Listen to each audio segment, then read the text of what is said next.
तो बच्चों आज के इस लेक्चर में तारत्व पढ़ेंगे कि तारत्व होता क्या है। ठीक है, ध्यान से सुनना कि तारत्व क्या होता है। तारत्व होता है बच्चों पिच, इसको बोलते हैं हम लोग पिच। ये एक अभिलाक्षणिक है, मतलब कि कैरेक्टरिस्टिक्स है। किसका कैरेक्टरिस्टिक्स है? साउंड का, ध्वनि का। ध्वनि का ये अभिलाक्षणिक है, ध्वनि का अभिलाक्षणिक है, ध्वनि का भी एक ही कैरेक्टरिस्टिक्स है। इस कैरेक्टरिस्टिक्स में हमें पता होना चाहिए कि तारत्व होता क्या है। देखो, सुना है कि तारत्व क्या होता है? ध्वनि का तारत्व आवृत्ति पर निर्भर करता है। ध्वनि का तारत्व किस पर निर्भर करता है? आवृत्ति पर निर्भर करता है। ध्वनि का तारत्व आवृत्ति पर निर्भर करता है। ये इंपॉर्टेंट लाइन है कि ध्वनि का तारत्व किस पर निर्भर करता है? आवृत्ति पर निर्भर करता है। ध्यान से सुनो, आवृत्ति पर निर्भर करता है ध्वनि का तारत्व। बच्चों तारत्व होता क्या है? हमने ध्यान से सुना होगा कि लड़कों की आवाज़ मोटी और लड़कियों की आवाज़ बारीक होती है। लड़कों की आवाज़ मोटी और लड़कियों की आवाज़ बारीक होती है ना? ऐसा क्यों होता है? तो ऐसा इसलिए होता है कि वह तीक्ष्ण एवं बारीक ध्वनियों के बीच का अंतर हम किस प्रकार से करते हैं? तारत्व करते हैं। यानी कि बच्चों मोटी ध्वनि का मतलब तारत्व क्या होता है? मोटी ध्वनि का तारत्व नीचे होता है और पतली ध्वनि का तारत्व ऊंचा होता है। मोटी ध्वनि का तारत्व नीचे तारत्व को मोटी ध्वनि कहते हैं तथा बारीक ध्वनि को ऊंचा तारत्व कहते हैं। मोटी ध्वनि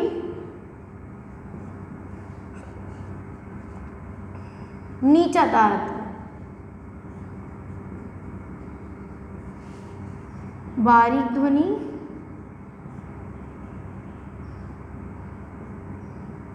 ऊंचा तारत्व।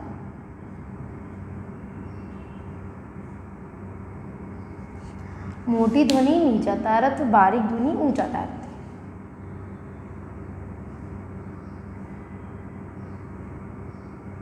ठीक है,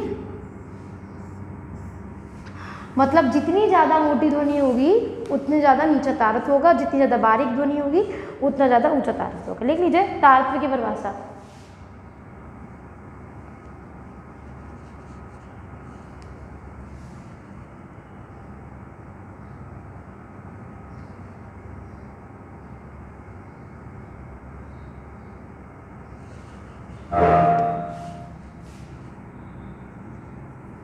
तारत्व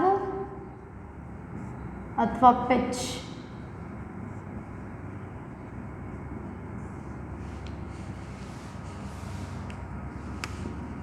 तारत्व ध्वनि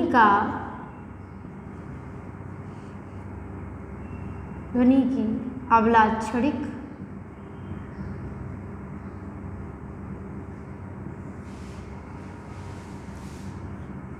प्रकृति है,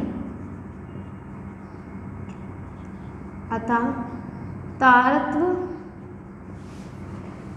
ध्वनि की आवृत्ति पर निर्भर करता है। आवृत्ति पर निर्भर करता है।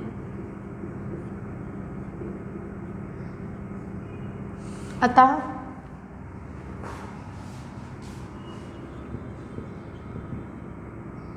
नीचे तारत्व पे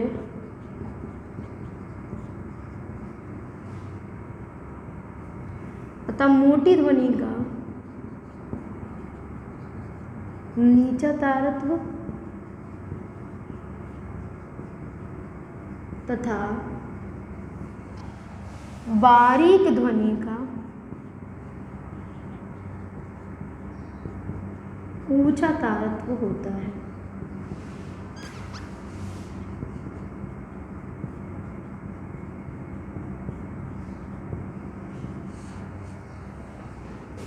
अतः पुरुषों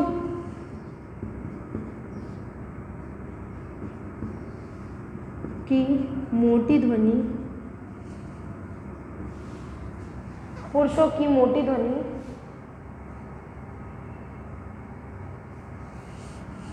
नीचे तारत्व लो पिच तथा पुरुषों की ऊंची ध्वनि हाई पिच बताती है।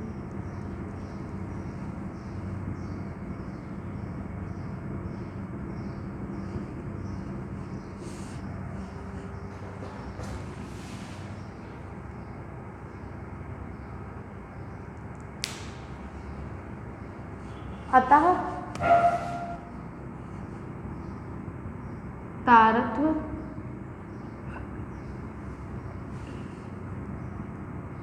मोटी नहीं, आप तीक्ष्ण लिख लीजिए, तीक्ष्ण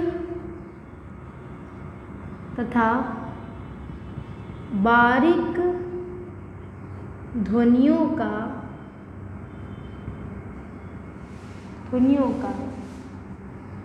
अंतर है। लाउड एंड शार्प, तीक्ष्ण मतलब लाउड और बारीक शार्प का अंतर है। उदाहरण देखिए,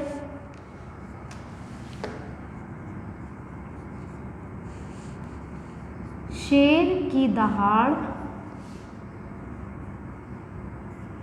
तथा मच्छरों की भिनभिनाहट। शेर की दहाड़ और मच्छरों की भिनभिनाहट। शेर की दहाड़ मोटी होती है,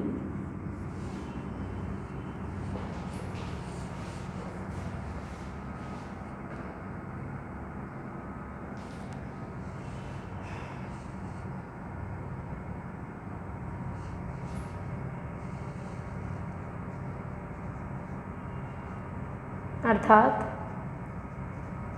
ध्वनि भारी होती है।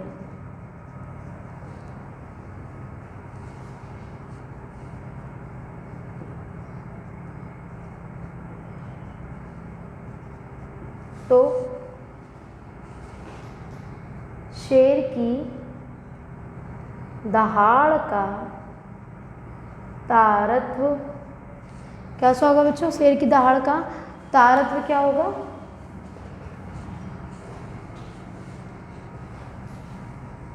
शेर की दहाड़ का तारत्व नीचा होगा। ठीक है, शेर की दहाड़ का तारत्व कैसा होगा? नीचा होगा। जबकि मच्छरों की भिनभिनाहट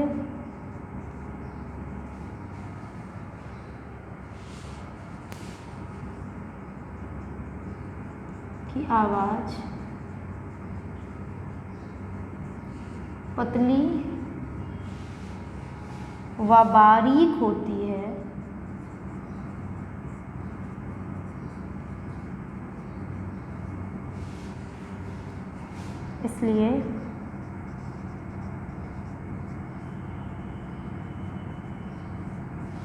इसलिए उनकी ध्वनि का तारत्व ऊंचा होगा।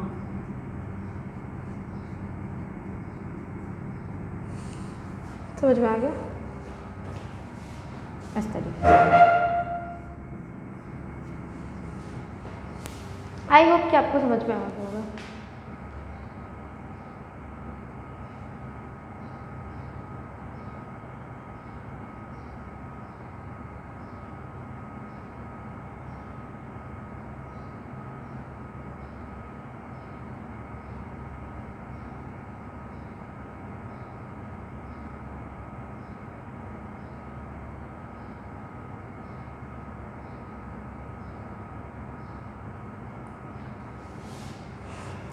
यानी कि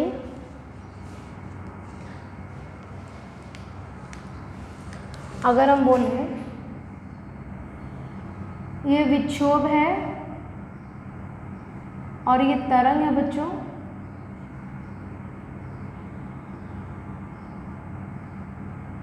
निम्न तारत्व,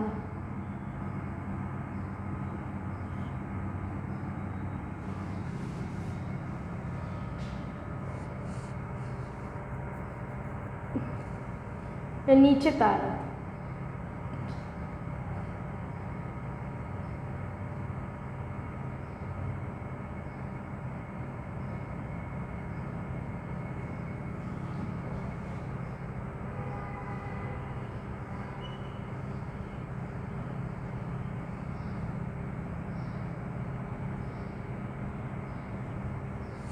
विक्षोभ तरंग,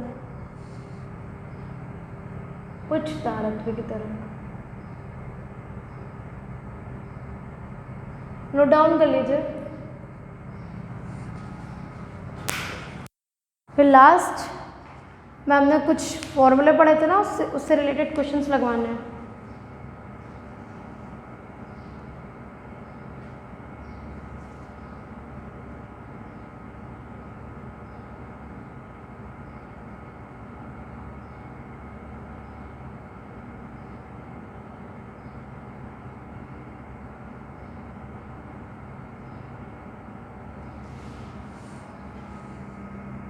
बच्चों की आई होप आपको यहाँ पे समझ में आया होगा।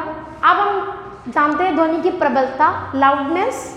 ठीक है, ये बिल्कुल आपकी बुक के हिसाब से पढ़ा रही हूँ, लाइन टू लाइन पढ़ा रही हूँ, कहीं पर भी मैंने कुछ छोड़ा नहीं है। तो आपकी लेक्चर्स इसमें कंप्लीटेड हो जाएंगे। ठीक है, लाइन टू लाइन में समझिएगा चीज़ों को।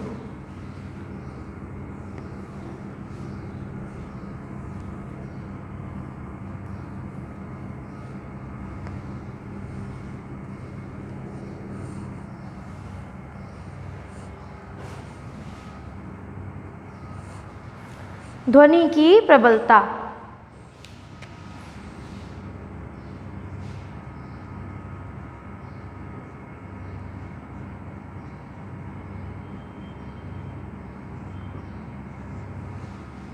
ध्वनि की प्रबलता, लाउडनेस ऑफ साउंड।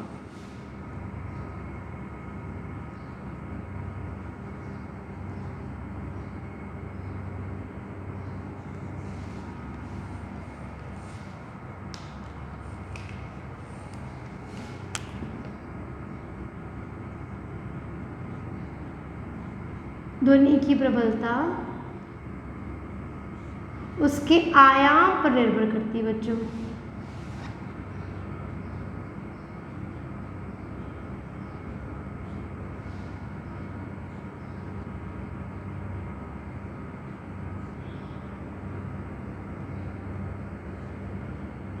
ध्वनि की प्रबलता उसके आयाम पर निर्भर करती है। ठीक है, उसके आयाम पर निर्भर करती है, मतलब जब हम किसी, मैंने मान लीजिए कि इस मेज पर थोड़ा सा पुश करके मारा तो इससे क्या हुई, मृदु आवाज़ निकली। मृदु मतलब स्वीट वॉइस निकली। जब बहुत कस के मारा तो इससे क्या हुआ, लाउड वॉइस निकली। तो इससे क्या हुआ, लाउडनेस क्या होती है उसके एम्पलीट्यूड पर निर्भर करती है। जब मैंने स्वीटली मारा, तब स्वीटली बीट किया, तब इसमें थोड़ी सी वेव उत्पन्न हुई। लेकिन जब इसी को मैंने बहुत तेज़ी से बीट किया तो इसमें बहुत तेज़ी से विक्षोभ हुआ, डिस्टर्बेंस हुई और ये इस तरीके से क्रिएट हो गई। समझ में आया? तो यदि हम प्रबल ध्वनि, यदि हम मेज पर तेज़ी से चोट मारते हैं तो प्रबल ध्वनि सुनाई देती है।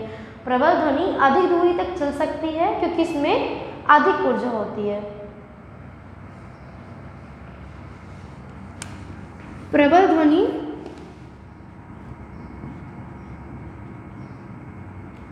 अधिक दूरी तक चल सकती है।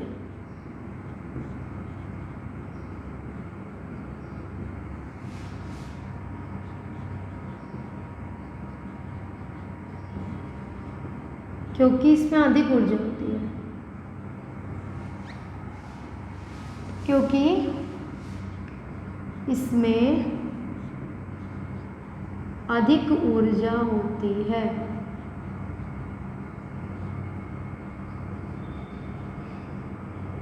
ठीक है, अधिक ऊर्जा होती है। समझ में आ गया?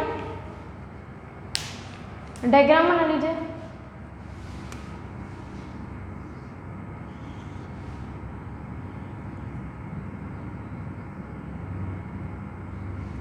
समय,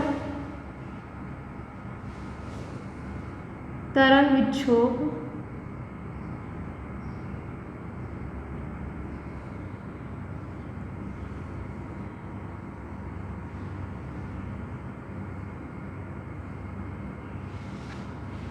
समय,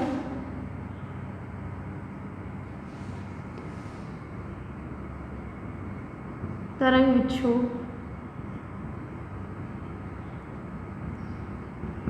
ठीक है, ये मृदु ध्वनि के लिए, ये प्रबल ध्वनि के लिए।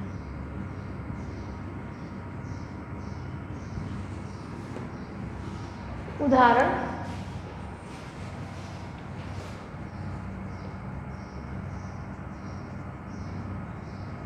जब किसी मेज पर धीमी गति द्वारा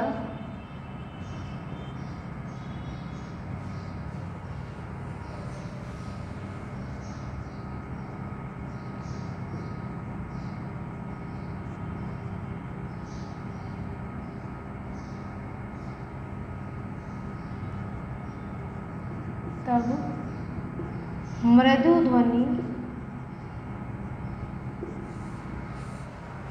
ध्वनि सुनाई देगी तथा जब किसी मेज पर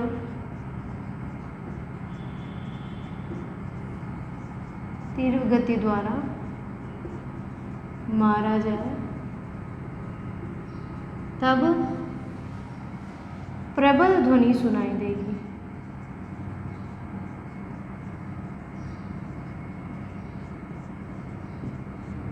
इसे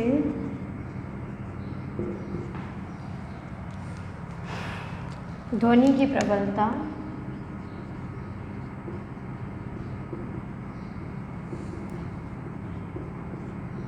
आयाम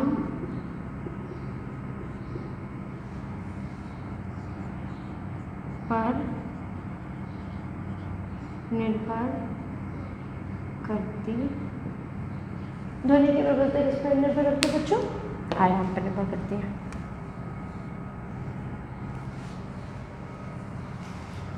ठीक है, ये नोट डाउन कर लीजिए।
बच्चों एक इम्पॉर्टेंट चीज लिख लीजिए,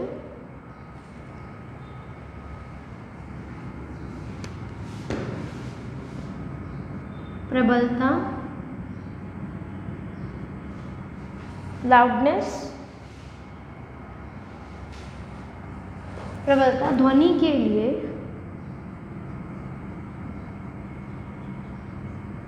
किसी व्यक्ति विशेष के कानों की संवेदनशीलता का माप है।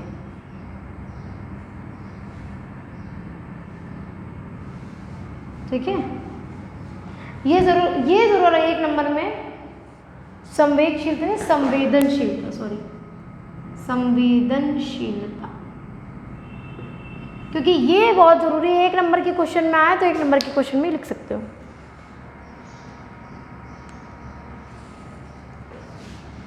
आप आ जाते हैं तीव्रता पे कि ध्वनि की तीव्रता क्या होती है।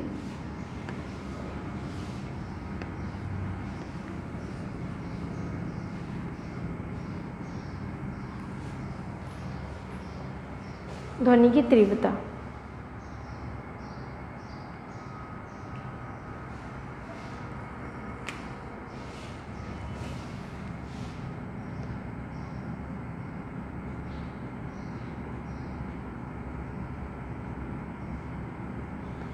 किसी एकांक क्षेत्रफल में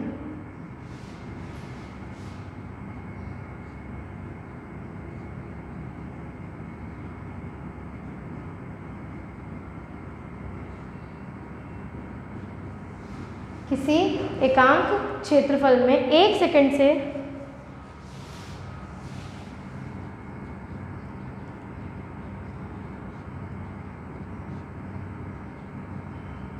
गुजरने वाली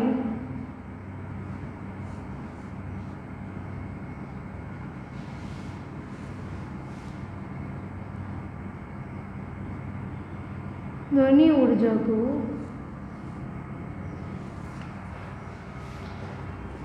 ध्वनि की तीव्रता कहते हैं।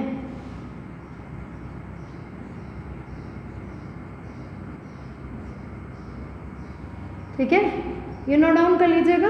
उसके बाद इसी से रिलेटेड अंकित प्रश्न, जो जैसा कि मैंने आपसे प्रॉमिस किया था, अंकित प्रश्न कराया जाएगा भाई।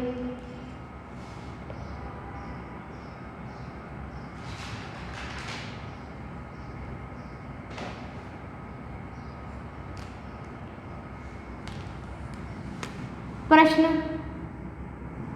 किसी ध्वनि तरंग की आवृत्ति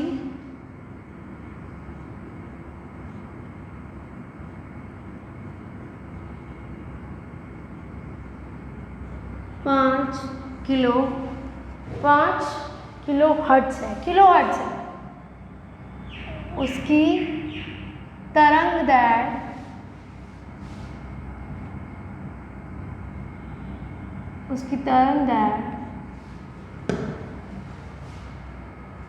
35 सेंटीमीटर।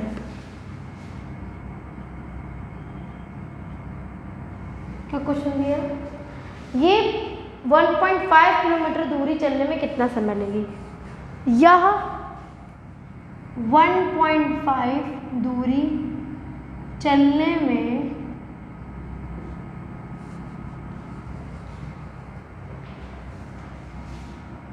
कितना समय लेगी?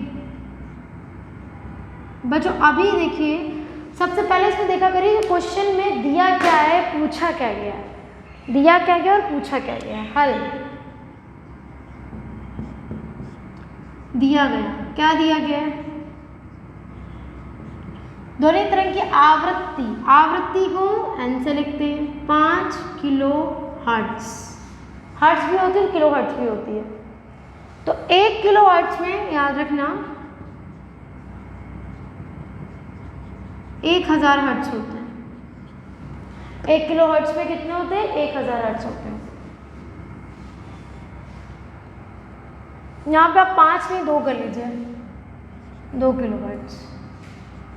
तो n बराबर क्या हो जाएगा? 2 गुणे 1000 हर्ट्ज, n बराबर 2000 हर्ट्ज। तरंग दैर्घ्य कितनी दी है? 35 सेंटीमीटर।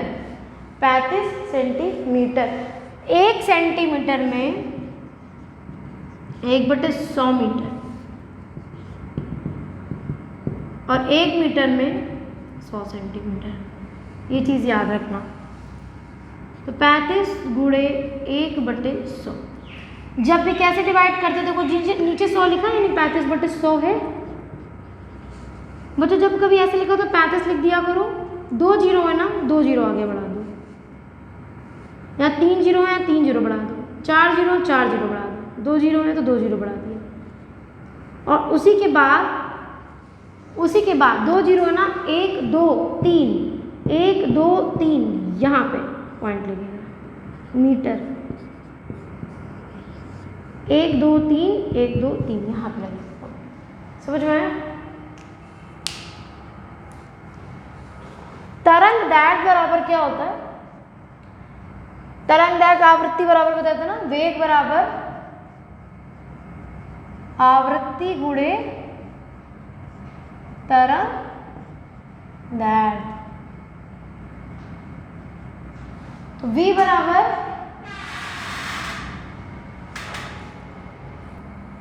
तो बच्चों वेग बराबर आवृत्ति गुणे तरंग दैर्घ्य। आवृत्ति को n से लिखा था, तरंग दैर्घ्य को लैम्डा से लिखा था। v बराबर आवृत्ति कितनी थी?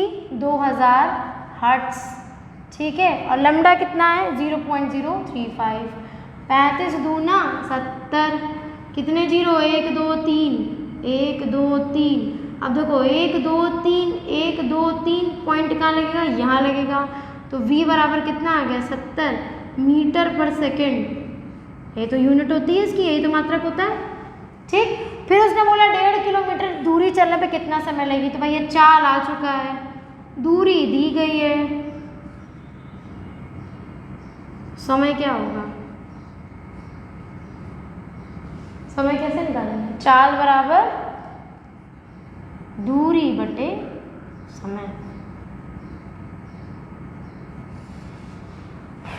चाल बराबर दूरी बटे समय, यानी समय इधर आ गया, समय इधर आ गया, चाल इधर चली गई। समय गुणे चाल बराबर दूरी। समय तो कुछ नहीं बच्चों, टी लिख ले रहे हैं, चाल तो दी है ना 70, और दूरी कितनी है? 1.5। ये टी हमेशा अकेला रहता है, यानी इसके बगल में जो भी उधर जाएगा तो क्या हो जाएगा?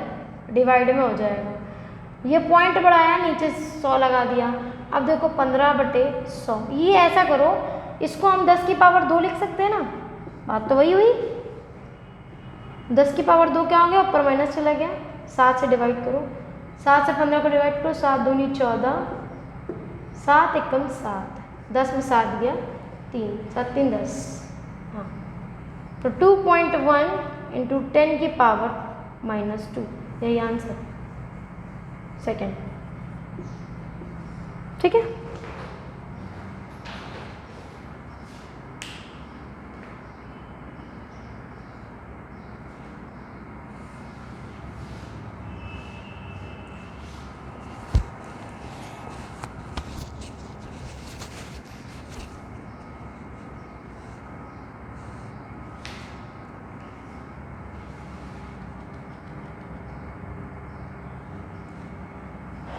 नोट डाउन कर लीजिए बच्चों इस बार।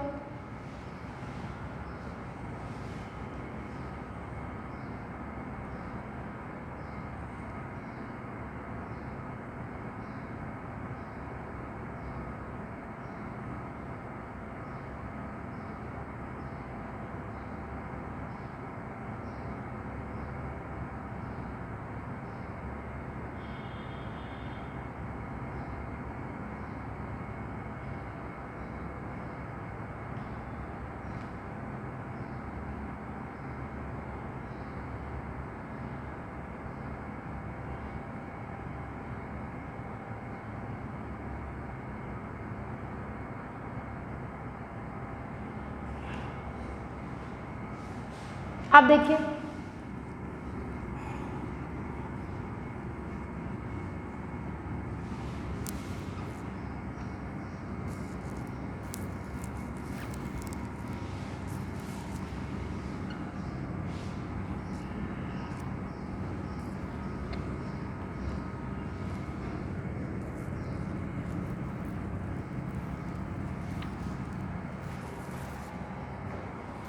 एक और क्वेश्चन।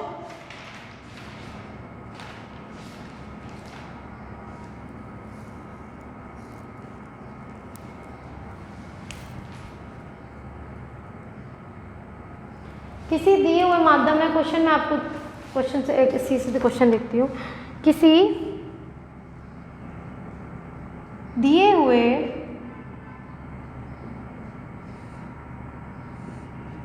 माध्यम में ध्वनि की तरंग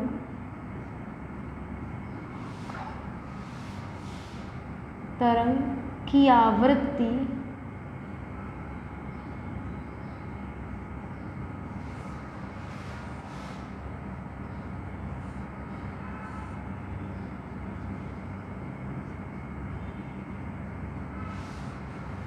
मीटर पर सेकंड है। तरंग दैर्ध्य की गणना करें।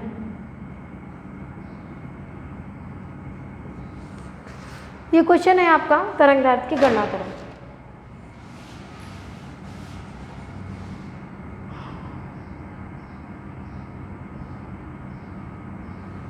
ध्वनि की तरंग की आवृत्ति हल में देखिए,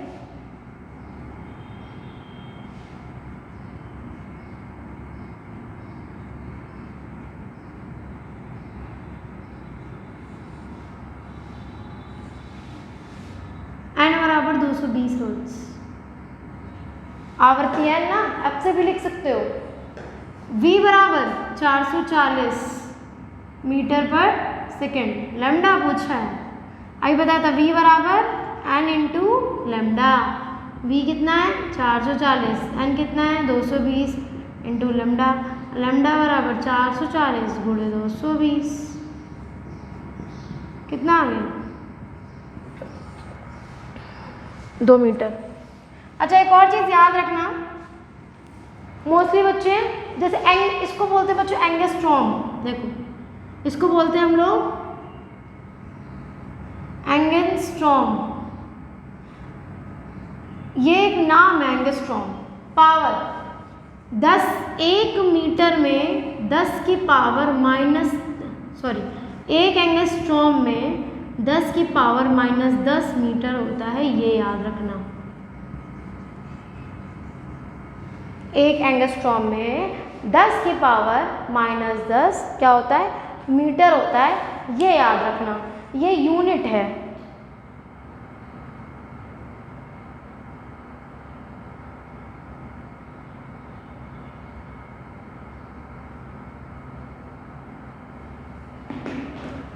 ठीक है, और 1 नैनोमीटर, इसको बोलते हैं नैनोमीटर, 10 की पावर माइनस 9 मीटर होता है, ये याद रखना। ठीक है, एक एंगस्ट्रॉम में और एक नैनोमीटर में कितना होता है।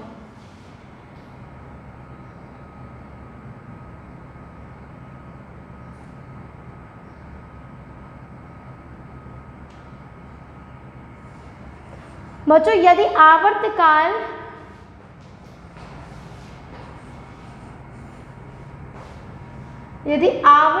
बच्चों दिया है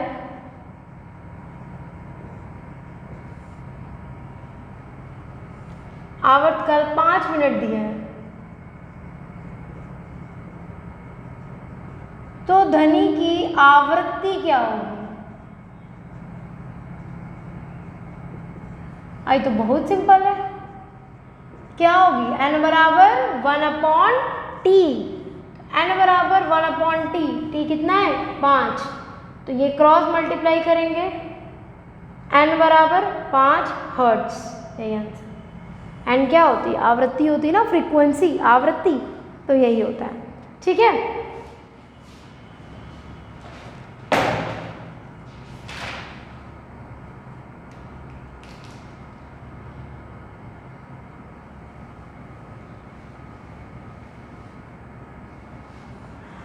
तो बच्चों ये यहाँ पर टॉपिक कंप्लीट होता है कि ध्वनि की चाल क्या होगी, है ना, सॉरी इससे रिलेटेड क्वेश्चन मैंने आपको भी आज क्या पढ़ाया, मैंने आपको पढ़ाया ध्वनि की तीव्रता, तारत्व, ध्वनि की प्रबलता। ठीक है, ये सारी चीज़ें पढ़ाई, रिलेटेड क्वेश्चन जो हम लोग हर बार लगाते हैं, सारे फॉर्मूले पढ़ते हैं और हर बार इसके रिलेटेड क्वेश्चन लगाते हैं। तो इस तरीके से यहाँ पर टॉपिक ख़त्म हुआ। अगर हम ओवरव्यूज़ की बात करें, है ना, अगर हम ओवरव्यूज़ की बात करें यहाँ पे, तो ओवरव्यू की बात में हम लोगों ने क्या क्या चीज़ें पढ़ी, अगर हम एक बार ओवरव्यू लेते हैं जल्दी से। ओवरव्यू का मतलब कि आज पूरा टाइम तक क्या पढ़ा हम लोगों ने, तो ओवरव्यू के मतलब तारत्व पढ़ लिया, ठीक है, इंटेंसिटी पढ़ ली, तीव्रता पढ़ लिया और सवाल लगा लिया उसके, आवर्ती वेग में संबंध देख लिया। इस तरीके से सारी चीज़ें हम लोगों ने कर लिया ऑलमोस्ट। और हम लोगों ने क्या देखा, अनुप्रस्थ अनुदैर्घ्य तरंगों में अंतर भी देखा, बहुत इंपॉर्टेंट है। अनुप्रस्थ और अनुदैर्घ्य तरंगें आती है पेपर में, क्या होता है, और अगर आप उसका उदाहरण डायग्राम के साथ बना दोगे तो वेल एंड गुड, पूरे मार्क्स मिल रहे हैं। ठीक है, हर लेक्चर में मैं बोलती हूँ परिभाषा के साथ उसका मात्रक ज़रूर लिखना, मात्रक बहुत ज़रूरी होता है परिभाषा के साथ। और क्या पढ़ाया था, ध्वनि क्या एक प्रकार की ऊर्जा है। बच्चों अगर मैंने जितनी चीज़ें पढ़ाई हैं अगर आप उतने में से ही पढ़ लेते हो तो उतने में से लॉट्स ऑफ MCQs ये ऑल हैज़ बीन डन, आप सब कुछ कर लोगे, सारे क्वेश्चंस लगा लेंगे आप लोग अगर आप लोगों ने अच्छे से पढ़ा है। ठीक है, तो क्वेश्चन ज़्यादा बड़े नहीं बनते हैं, छोटे छोटे बनते हैं लेकिन अच्छे बनते हैं। और साउंड में आगे बहुत सारी चीज़ें हैं, जैसे कि अभी परिसर है, एको है, गूंज है, रिवर्बरेशंस है, और परिसर है कि हम लोग कितना सुन सकते हैं। अल्ट्रासोनिक वेव है, ठीक है, अल्ट्रासोनिक तरंगें क्या होती हैं, ये कैसे निकलती हैं, कि जेट वायुयान से किस प्रकार की तरंगें निकलती हैं, हम कितना सुन सकते हैं और हमारे कान कितना नहीं सुन सकते हैं, कौन सी ध्वनियाँ सुन सकते हैं, कौन सी ध्वनियाँ नहीं सुन सकते हैं, जीवधारियों में कौन सी ध्वनियाँ देकर वो जिंदा रहते हैं, कौन सी ध्वनियाँ देकर वो अपनी बातों को इंडिकेट करते हैं, समझते हैं, ये सारी चीज़ें पढ़ेंगे। उसके बाद आएंगे सोनार पे, यानी कि पनडुब्बी जो होती है, सोनार होती है, वो किस तरीके से अपनी ध्वनि को डिलीवर करती है, एको की मतलब वेव रेज देकर, ये सब भी सीखेंगे। और प्लस कान, हमारे कान किस तरीके से ध्वनियों को सुनते हैं, किस तरीके से आगे रिएक्ट करते हैं, ये भी हम सुनेंगे। तो ये लेक्चर यहीं पर ख़त्म होता है। उसके बाद अगले लेक्चर में हम लोग क्या सुनेंगे, तो अगले लेक्चर में हम लोग सुनेंगे ध्वनि तरंगों का परावर्तन, ध्वनि तरंगों की विभिन्न जगह पे चाल, और क्या पढ़ेंगे, ध्वनि की वायु में चाल कितनी होती है। ठीक है, कल वाला ये लेक्चर होगा, कल इम्पॉर्टेंट लेक्चर है, तो सभी लोग साथ में रहना। और दूसरी चीज़ कि समतल द्वारा ध्वनि का परावर्तन, समतल द्वारा ध्वनि का परावर्तन क्या है ये भी बताएंगे, और लेंसों से कैसे परावर्तन होता है ये भी बताएंगे। तो इंटरेस्टिंग चैप्टर है, जाइएगा मत। और उसके बाद last but not the least, हम लोग लास्ट में क्या करते हैं, आंकिक प्रश्न करते हैं, इसीलिए सारे वीडियो को लाइन से देखिएगा, सारे फॉर्मूले लाइन से देखिएगा, सब चीज़ें लाइन से पढ़िएगा, एक एक क्वेश्चंस का आंसर आपको खुद मिल जाएगा, और न्यूमेरिकल लगा लीजिएगा, है ना। न्यूमेरिकल मैं दूंगी, कोशिश करिएगा कि आप लोग लगाइए, उसको नहीं आता है तब वाइट बोर्ड पे देखिएगा। Thank you for the class बच्चों, मिलते हैं नेक्स्ट सेशन पे और अच्छे टॉपिक्स के साथ। Thank you.